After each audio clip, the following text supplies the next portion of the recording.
Fadjet. C'est plus qu'une radio. Et ce qui était mieux avant, c'est que Antoine n'était pas dans l'équipe. Je rigole, Antoine. Bon, les ZAD. Oui, alors Je t'avoue que tu me fais peur avec ce sujet-là. Non, mais t'inquiète pas, tu me connais. Justement, c'est bien ce qui m'inquiète. On se rappelle déjà la mauvaise foi de Thomas la semaine dernière. Alors, je vais faire mes lancements tout seul, puisque c'est un grand timide, vous le connaissez. Donc, il avait écrit un petit lancement pour moi que je vais vous lire. Il est donc 8h26, je donne le micro à notre insatiable stagiaire qui mérite que je lui cède mon poste, mais sa bonté d'âme n'a pas accepté mon offre. Il est généreux et sa modestie est à toute épreuve. J'aurais aimé énoncer toutes ses qualités, mais il ne nous reste que 10 minutes, donc on n'aura pas le temps de toutes les énumérer, malheureusement.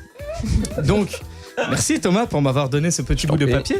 Et sache que moi aussi, je me trouve formidable. Alors on commence par une petite devinette. Alors je prends mon papier à la Julien Lepers. Je suis souvent présenté comme une personne qui porte très bien le bonnet péruvien et le sarouel, qui part voir Trio ou Manu Chao en tournée et qui mange de la soupe au poireau à s'en pourrir les intestins. Je suis Zadiste. Effectivement, bien joué. Zaz était aussi accepté. Il aurait fallu rajouter, je me lave pas souvent.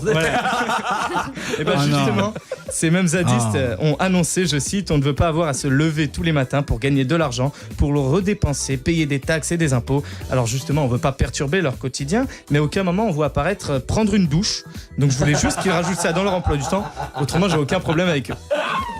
On peut dire qu'ils ont quand même du courage puisqu'ils avaient dit qu'ils iraient jusqu'au bout. Et d'ailleurs, fin janvier, ils ont gagné et le projet d'aéroport a été abandonné. Mais là, on est 3 mois après et les mecs, ils sont quand même toujours là. C'est-à-dire que quand ils disent jusqu'au bout, ils rigolent pas du tout. Ils resteront vraiment jusqu'au bout. Bon, jusqu'à ce qu'ils soient atteints de maladies censées être disparues depuis bien longtemps. Il y a une semaine, ils étaient 250 à fumer occuper des territoires. Aujourd'hui, ils sont presque 1 millier. Ils construisent des abris. Ils ont créé une micro-société en marge de la nôtre. Dans pas longtemps, ils vont être tellement nombreux qu'ils vont demander la construction d'un aéroport pour aller chercher leur RSA plus facilement. Ah, c'est bon ça. C'est génial. Ce grandissement de population de zadistes, en plus, à cause de l'odeur d'avoir attiré les mouches, a attiré les CRS. Entre eux, on parle même de combat pacifique. Donc, c'est vrai qu'on connaît tous l'entraînement des CRS. Celui qui cueille le plus de pâquerettes a gagné le droit de mettre en scène Roméo et Juliette. Dans ce combat, on a d'un côté les CRS qui envoient des lacrymos et de l'autre, les zadistes qui se défendent en leur refilant leur pouls. La guerre bactériologique est lancée. Qui gagnera, Macron ou les zadistes? Affaire à suivre. Bravo. Vous voulez que je vous dise? Non, ne l'applaudissez pas, franchement. Ça dépasse tout ce que j'ai pu imaginer.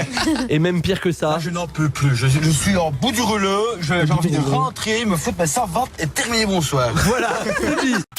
94.2, service compris. La matinale de Fadjet.